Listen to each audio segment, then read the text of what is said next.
ఈరోజు చాలామందికి చాలా సమస్యలు ఎందుకు వచ్చి పడుతున్నాయంటే మనం తినే ఆహార పదార్థాలు సరిలేకుండా. రైతులు మనకు వెన్నుముక్క లాంటి వాళ్ళు అంటాం. ఆ రైతే ఒక దేవుడిలాగా మనం చూస్తుంటాం. ఎందుకంటే రైతు పండితేనే మనం భోజనం చేయగలం. అలాంటి ఒక రైతు ఈరోజు అన్నం పెట్టి పాలించేవాడు, సాకే లాంటి వాడు, ఒక రైతు అనేవాడు ఏమయ్యాడంటే తన ఆదాయం కోసం చాలా వరకు కెమికల్స్ని స్ప్రెడ్ చేసి, మందులు కొట్టి, నానా రకాలుగా పంటలు పండి, నానా రకాలుగా మందులు కొట్టి ఒక విష పదార్థాలను జనాలకు తినిపించేదానికి ట్రై చేస్తున్నాడు. ఎందుకు?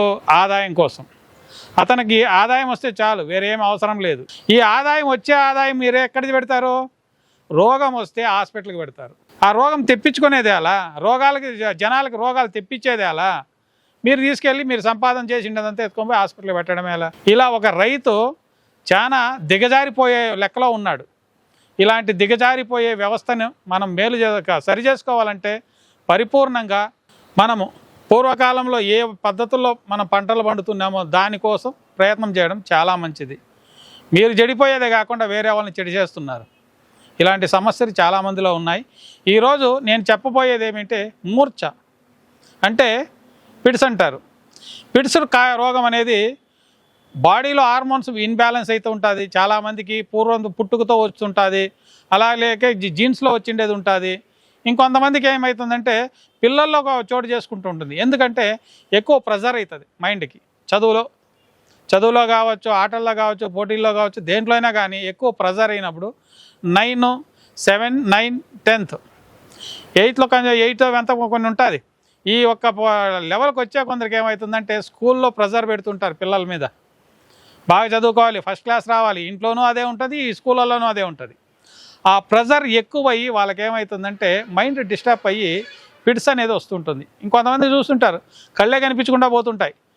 ఈ 9th స్టాండర్డ్ పోయే కొందరికే ఇంకో 2 కళ్ళు ఎక్కువ వచ్చింటాయి. ఫెక్స్ పెట్టుకొని సోడా బుడ్డీలు వేసుకొని తిరుగుతూ ఉంటారు. ఇలాంటి సమస్యలతో చాలామంది బాధపడుతున్నారు.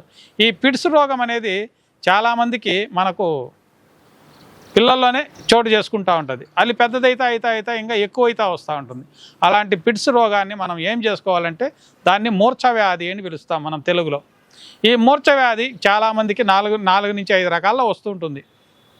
కొంతమంది అయితే ఉండే జాగాలో కూర్చొనే ఉంటారు, కానీ స్విచ్ ఆఫ్ చేసి ఆన్ చేస్తే ఎలా ఉంటుందో కాసేపు ఒక 5 నిమిషాలు లేదా 2 సెకండ్లు 3 సెకండ్లలో కూడా మళ్ళీ అది ఆఫ్ అయిపోతుంది. మైండ్ ఆఫ్ అయి మళ్ళీ దానంతకు అదే రియాక్ట్ అవుతూ ఉంటుంది. ఇలాగా నోట్లో నురుగొచ్చి చేతులు కాళ్ళంతా గుంజుకోవడం, లాక్కోవడము. ఇలాగా ఇంకొంతమందికి ఏమేస్తుందంటే నోట్లో నురగ రాకుండా చేతులు కాళ్ళు లాక్కుంటాయి. ఇంకొంతమంది నేరుగా స్ట్రైట్గా కింద పడిపోవడమే. ఇలాగా నానా రకాలుగా ఈ ఒక మూర్ఛ వ్యాధి వస్తూ ఉంటుంది. ఈ మూర్ఛ వ్యాధికి మనం ఏం చేయాలా అంటే ఇంట్లో రెమెడీస్ చాలా వరకు ఉంటాయి.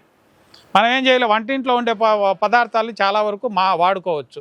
అలాగే తినే ఆహార పదార్థాలు చలవ చేసే పదార్థాలు ఏది తినకూడదు. చలవ అంటే దొండకాయ కానీ, కాబట్టి తోటకూర, దొండకాయ, సీతాఫలము, అలాగే జాంకాయ, అరటిపండు, ఇవన్నీ కూడా శీత పదార్థాలు. అవన్నీ పరిపూర్ణంగా మానుకొని దాంట్లో కొంచెము మిరియాలు కషాయం కావచ్చు, జీలకర్ర, మిరియాలు ఇలాంటివి కాస్త ఎక్కువగా వాడుకుంటూ ఇంట్లో ఉన్న వస్తువులతోనే చాలామంది ఆ ఒక మూర్ఛ వ్యాధిని మేలు చేసుకోవచ్చు. అలాగే మీరు ఇంగువ అనేది వాడుతూ ఉంటారు. ఆ ఇంగువ పొగ వేసినా కూడా ఆ మూర్ఛ అనేది తగ్గుతూ వస్తుంది. అలాగే ఈరోజు ఒక రెమెడీ చూపిస్తాను. ఆ రెమెడీని మీరుగా అయితే మీరు చేసుకోండి. అలా కాని పక్షాన కింద వస్తున్న నెంబర్కి ఫోన్ చేశారనుకోండి, దానికి తగువైన మందులు ఉంటాయి. మ్యాక్సిమం 4 నుంచి 5 నుంచి 6 నెలల వరకు వాళ్ళ వయసును బట్టి, వాళ్ళకి ఎన్ని సంవత్సరాల నుంచి ఉండాలి దాన్ని బట్టి ఆ మందులు వాడుతూ వచ్చారనుకోండి, పత్యం ఉండి కంపల్సరీ ఆ సమస్య పరిష్కారం చేయొచ్చు. కొంతమంది ఫోన్ చేస్తుంటారు, ఏమండి మూర్ఛ వ్యాధి ఉన్నది, దాన్ని ఏమైనా తగ్గుతుందా అని అడుగుతుంటారు. కాదండి, దాన్ని క్లియర్ చేసుకోవాలి. అది మూలం. క్లియర్ అయిపోయింది అనుకోండి, జీవితాంతం మళ్ళీ రాదు. కానీ పత్యం అనేది కంపల్సరీ ఉండేది మీకు ముఖ్యమైన విషయం. ఇది చూడండి, మనము అజవాయిన్ అంటాం, మనము కూరల్లో వాడుకుంటుంటాము. ఈ అజవాయిన్ మనకు కావాల్సిన పదార్థాలు, దేనికి? ఈ పిడుసుక రోగానికి మనకు కావాల్సిన పదార్థాలు. ఇది అజవాయిన్. అలాగే జీలకర్ర, మన ఇండ్లలో వాడుకుంటాం కదండి జీలకర్ర. ఇది వచ్చి చూడండి శిలాజిత్ అంటాం. ఈ శిలాజిత్ వచ్చి 2 రకాలు ఉంటుంది. గోమూత్ర శిలాజిత్తు, మళ్ళీ కర్పూర శిలాజిత్తు. ఇది కర్పూర శిలాజిత్ అనమాట. ఇది వచ్చి ప్రమాణాలు దాన్ని చెప్తాను. దీన్ని చూడండి, దాన్ని మనము పుటాలు వేసుకొని దాన్ని శుద్ధులు చేయాలి, మీ నుంచి కాదు.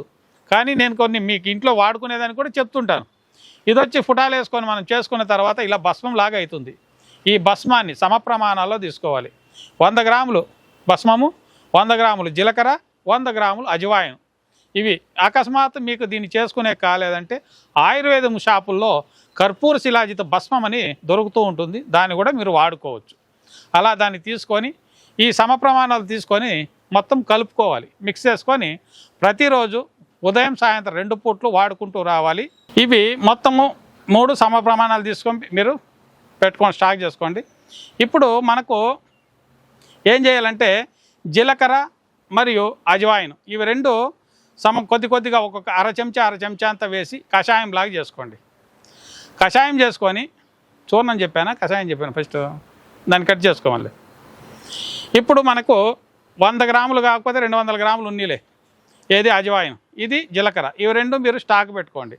ఈ ఒక కర్పూర శిలాజిత్ అనేది వచ్చి మీకు కొట్లో దొరుకుతూ ఉంటుంది, ఏది ఆయుర్వేదం షాప్లో దొరుకుతుంది, దాన్ని మీరు తెచ్చిపెట్టుకోవచ్చు. తెచ్చుకొని దీన్ని ఏం చేస్తారంటే అజవాయిన్ జీలకర్ర ఒక అర చెంచా అంత వేసి కషాయం లాగా కాంచుకోండి. ఒక 3 గ్లాసులు నీళ్ళు పోసి బాగా కాంచితే 1 గ్లాసు వచ్చేంత వరకు కాంచండి. కాంచిన తర్వాత ఈ ఒక కర్పూర శిలాజిత్ అనేది ఈ ఒక పౌడర్ని 1 పావు చెంచా అంత, అంటే మన టీ స్పూన్ ఉంది కదండి, ఆ టీ స్పూన్లో మాకు 1 పావు చెంచా, అంటే దాంట్లో కాల భాగం అన్నమాట, వేసి మిక్స్ చేసి ఉదయం సాయంత్రం 2 పూట్లు తాగుతూ రావాలి. అలా తాగితే ఆ సమస్య పరిష్కారం అవుతుంది. లేదంటే పాల ఇంగువ అంటాం, మన దీంట్లో దొరుకుతుంది పాల ఇంగువ, దాన్ని నిప్పులు చేసుకోవాలి. ఏదైనా టెంకాయ చెప్పు కానీ కొబ్బరి చెప్పు కానీ ఏదైనా కాల్చుకొని నిప్పులు చేసుకొని ఆ ఒక ఇంగువ దానిపైన వేసి ఆ పొగని మనం ఒక బెడ్షీట్ కప్పుకొనేసి ఆ పొగని పీలుస్తూ వచ్చామనుకోండి, ఆ మూర్ఛ వ్యాధి అనేది తగ్గుతూ వస్తుంది. అలా కాదండి, మాకు చాలా సంవత్సరాల నుంచి ఉన్నది, ఈ ఒక రెమెడీ మాకు చేసుకునేదానికి కాదు, అలాంటి వాళ్ళు ఎవరైనా ఉంటే కింద వస్తున్న నెంబర్కి ఫోన్ చేశారంటే దానికి తగువైన మందులు ఉంటాయి, పంపిస్తాను, వాడుకొని ఆ సమస్య నుంచి పరిష్కారం చేసుకోవచ్చని తెలియజేస్తూ ఈ ఒక వీడియో ముగిస్తున్నాను. నమస్కారం.